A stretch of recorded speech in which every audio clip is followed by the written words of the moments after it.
ವೀರಣ್ಣ ಶಿವಮ್ಮ ಅವರ ಬಗ್ಗೆ ಹೇಳಿ ಸರ್. ಎಷ್ಟು ವರ್ಷ ಆಯ್ತು ಮದುವೆಯಾಗಿ, ಹೇಗಾಯ್ತು, ಏನು ಎಲ್ಲ ಹೇಳಿ. ವೀರಣ್ಣ ಶಿವಮ್ಮ ಅವರು ಸುಮಾರು 13 ವರ್ಷಗಳಿಂದ ಮದುವೆ ಆಗಿದ್ರು.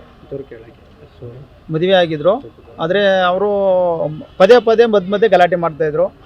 ಸುಮಾರು 3-4 ಬಾರಿ ಅದ್ರ ಬಗ್ಗೆ ಸ್ವಲ್ಪ ಪಂಚಾಯ್ತಿನೂ ಮಾಡಿದ್ವಿ. ರನ್ನುನಿಯೋಗಿ ಬಾಳಿ ಅಂತ ನಾವು ಗ್ರಾಮದಲ್ಲಿ ಹೇಳಿದ್ವಿ. ಆದರೆ ಇತ್ತೀಚೆಗೆ ಅವರು ಸ್ವಲ್ಪ ಅವ್ರ ಜಗಳ ವಿಕೋಪ ಹೋಗಿ 8ನೇ ತಾರೀಕು ರಾತ್ರಿ ಸುಮಾರು 9:30-10 ಗಂಟೆ ಸಮಯದಲ್ಲಿ ಅವಳು ಜೋರಾಗಿ ಕಿರ್ಚ್ಕೊಂಡಂಥ ಸಂದರ್ಭದಲ್ಲಿ ಅಕ್ಕಪಕ್ಕದ ಮನೆಯವರು ಮತ್ತು ನಾವುಗಳೆಲ್ಲ ಹೋಗಿ ನೋಡಿದಂಥ ಇದರಲ್ಲಿ ಅವನು ಅದೇ ವೀರಣ್ಣ ಕೊಲೆ ಆದಂಥ ವ್ಯಕ್ತಿ ಸಖತ್ ಖಾರ ಬಣ್ಣ ಮತ್ತು ರುಚಿ ಆಚಿ ಚಿಲ್ಲಿ ಪೌಡರ್ ತಮ್ಮ ಮಾದಪ್ಪ ಹೋಗಿ ನೋಡಿ ಅವನು ಸೀರೆ ಸುತ್ತಿ ಸ್ಥಿತಿಯಲ್ಲಿ ನೋಡಿದಂಥ ಸಂದರ್ಭದಲ್ಲಿ ಆಗ ಅವನನ್ನು ಮಲಗಿಸಿ ನೋಡಿದಾಗ ಅಷ್ಟಕ್ಕೆ ಅವನು ಸತ್ತೋಗ್ಬಿಟ್ಟಿದ್ದಾಗ ಆಗ ಎಲ್ಲ ಗ್ರಾಮದವರೆಲ್ಲ ಸೇರ್ಕೊಂಡು ನೋಡಿದಾಗ ಇವಳು ಕಿರ್ಚ್ಕೊಂಡು ಓಡ್ತಾಯಿದ್ಲು.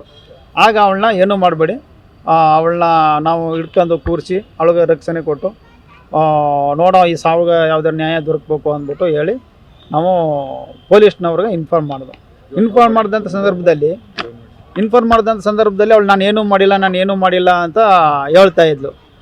ಆಗ ಪೊಲೀಸ್ನವರು ಎಲ್ಲ ಬಂದ ಮೇಲೆ ಅವಳು ನನಗೆ ಒಬ್ಬನು ಬಲರಾಮನ್ ಅವನು ಫುಲ್ ಟಾರ್ಚರ್ ಕೊಡ್ತಾವನ, ನೀನು ಬಂದ್ಬಿಡು, ನಿನ್ನ ಗಂಡ ಮಕ್ಕಳನ್ನೆಲ್ಲ ಬಿಡ್ಬಿಟ್ಟು ಬಂದ್ಬಿಡು, ನೀನು ನನಗೆ ಬೇಕಲೇಬೇಕು, ನೀನು ಬಿಡಲ್ಲ ನಾನು, ಇಲ್ಲ ನಾನೇ ಸೋತೈತೀನಿ, ಇಲ್ಲ ನಿನ್ಗೇನಾರು ಮಾಡಿಬಿಡ್ತೀನಿ ಅಂತೆಲ್ಲ ಹೇಳ್ತಾವನ. ಅದಕ್ಕೋಸ್ಕರ ನಾನು ಹಿಂಗೆ ಮಾಡಬೇಕಾಯ್ತು ಅಂತೆಲ್ಲ ಹೇಳ್ಕೊತಾ ಇದ್ದು.